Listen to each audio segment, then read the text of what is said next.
Joanna from the Avenue Cookery School. I'm going to show you now how to make custard to go with your apple crumble. This is a seriously easy recipe and that's why I absolutely love it. So you don't have to now go to Taste the Difference custard from Waitrose or Sainsbury's because you've got it at home. So what do? Get your pan, put it on your scales, zero it. Now, I actually don't have any cream, but if I had cream, I'd put half cream and half milk in. But I'm just going to do a small amount actually for you. So 250 ml of milk. Okay, while that's heating up, I'm going to put that on a high temperature. I'm going to split three eggs into 3 egg yolks. I'm going to put the egg yolks in my main bowl and my egg whites I'm going to put into a jar and just split the eggs carefully. Now you don't want any egg yolk in your egg white because I'm going to use these egg whites probably to make macaroons, or you could use it to make meringues, or you could do it, what else, pavlova would be lovely. But don't ever bin them, it's just ridiculous. They keep in the fridge for 6 months. It's amazing, 6 months. Actually, they're under controlled temperatures. At the cookery school, we probably keep ours for a maximum of about 3 or 4 weeks. You can tell when they're going a little bit dodgy, they go a little bit cloudy, but now I'm going to put the lid on that and that's going to go in the fridge, and then maybe later on in the week I will make some macaroons or, as I said, meringues or a pavlova. Okay, so what goes into custard? So we've got 3 egg yolks. I've got my milk, which is 250 ml. If you had cream, put 125 ml of double cream and 125 ml of just ordinary milk. Get that to boil. I'm going to get my egg yolks with a little bit of sugar, just a handful. You can always add more later, into the egg yolks. And then you start just beating that so that they emulsify together. And the egg whites, this is called a zabion actually. I don't know if you've ever had zabaglione, but it's a fabulous pudding.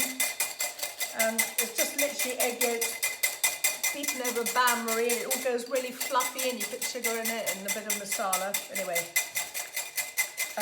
so this is a zabion. It's got the egg yolks and the sugar, stomach in, tight bottom, squeeze that arm. It's like a little workout. And then just let's have a look at how the milk's doing. Okay, so you want that as though it's boiling. It wants to, the bubbles want to come to the surface, the skin forms, and it will literally go as though it's boiling over. And you put that directly on the eggs, and that will just cook the eggs, and your custard is made.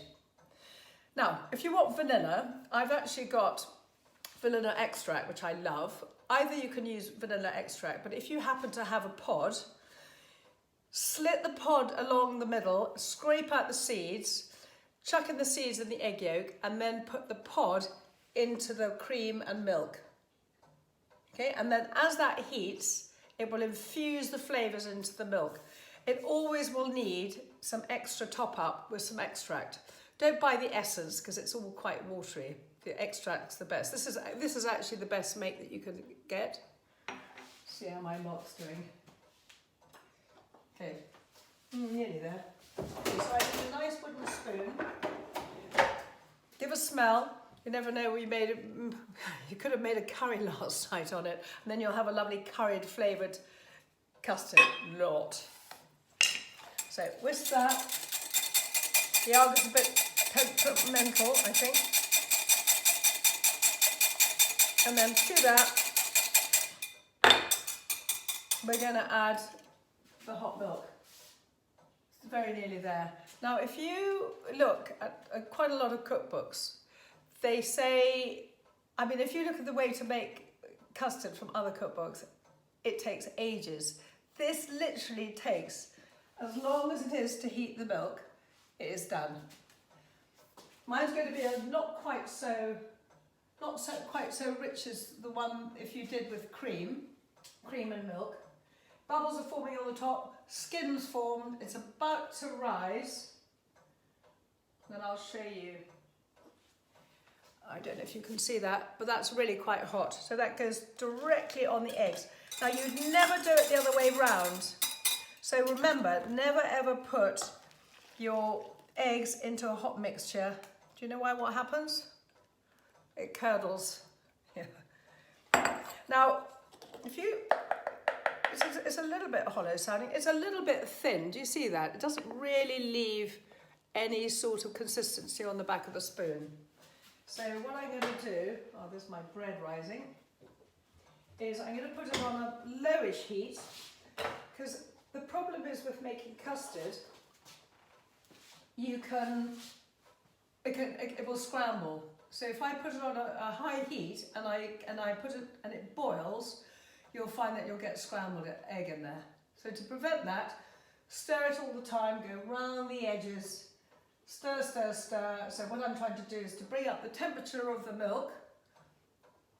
Yours is going to be with cream, okay? Remember that, because it's a lot nicer with cream. This is probably better for you, actually, health-wise. And I've got the heat in there. And what happens with heat and eggs? Yeah, it will thicken. So if I want a really thick custard, you just carry on cooking it until it really coats the back of the spoon. But I'll show you the difference of, you've seen what it's like when it's quite thin on the back of the spoon, and then just a couple of minutes cooking, how it changes.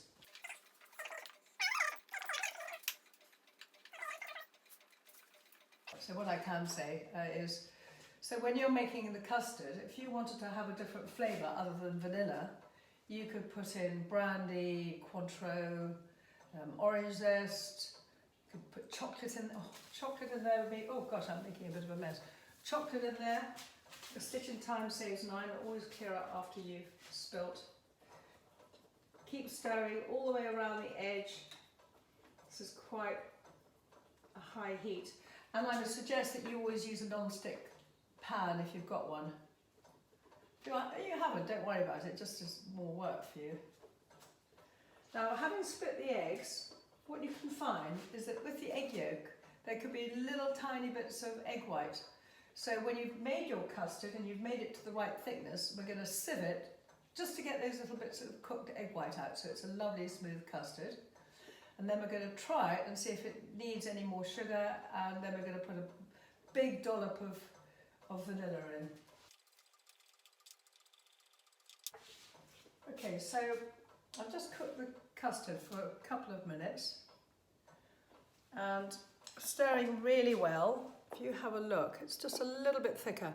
In actual fact, it doesn't look that much thicker, but it is a bit thicker. Have a look. You see that? If you go like this and then put your finger down it, you can see there's a line that it leaves, so it's reasonably thick. And then we want to sieve it. So what happens when you sieve it? It removes all those bits of egg white that you may have left behind when you split your eggs. I don't ever use a whole egg in custard. Some people do, but I don't. Okay, you can see the bits in there. Look. You see? Now, this is the best bit. I'm going to taste it. So I'm just going to taste it for sweetness. Actually, it's perfect for sweetness. I'm going to add maybe a tiny bit more. I'm going to just add some vanilla. So I add about 2, 3, 4 capfuls. I quite like the vanilla. And I'm going to add, oh, it's not the best container. Just a little bit more sugar. So it was just sort of a handful, about 3/4 of a tablespoon I put in here. So it's 250 ml of milk, or 125 ml of double cream, 125 ml of milk. Then you've got 3 egg yolks, so split them, keep the egg whites, they keep 4. And then you've got a handful of sugar that you put in with the egg yolks, and you beat that. Oh, remember the tight clenched bottom. Oh, stomach in. God, that went everywhere. Stomach in. And you whisk that, which is called a zabillon. So then you, God, I'm a mucky pup. so then you get your cream and your milk up to boiling point, so where a skin has formed and it's about to boil. And then you pour that directly onto the egg yolks. You never put the egg yolks into the hot liquid, because otherwise you'll get scrambled egg. So by putting the hot liquid onto the egg yolks, it's not such a fright for it. You just stir that through. Have a look and see how thick it is. If it coats the back of the spoon, you're done. You don't even have to put it back on the heat. If it is a little bit thin, you want a little bit thicker, then put it back on the heat, on a medium heat, and stir it really well. Make sure you get round the edges. Better to have a non-stick pan than a normal pan. It's only because it's easier to clean. Obviously, it's quite nice to have efficiency there. Then have a look and then just check to make sure it's thick enough. And then sieve it into a bowl or into a jug. Taste it, add some vanilla. Probably about 2-3 capfuls. When I say cap, it's this capful. Add a little bit more sugar if you think it needs to be a tiny bit sweeter. And then you're ready to go, that's it. And in fact, tomorrow it will be really thick. It gets thicker overnight. But I'm going to use this evening with my apple crumble. And it will be perfect. I don't heat custard up to serve with my apple crumble. But my guy likes hot custard. So you've got to be really careful when you reheat custard. So all I did, in fact, is I just put it in the bottom oven of the Arga, just left it like that. So in an oven of 50, or if you want to do it in a laborious way, you can put it back into a saucepan and stir it over a low heat until it's warm. But don't boil it because it will curdle. I quite like cold custard with my apple crumble. So you've got the hot crumble with the bitter apples and with the lemon zest in there, and you've got the beautiful sweet crumble on the top, and then you've got this lovely cold sweet vanilla-y custard to get in there. Oh yeah, dream in heaven.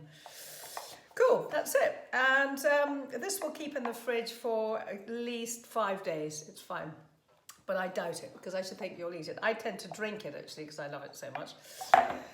Probably not a good idea. Anyway, enjoy it. I hope you make lovely custard from now on. And remember that you can put any flavouring in that you want. If you don't want vanilla, you can put orange zest, chocolate would be quite nice for the children. And happy cooking. Adios. Bye.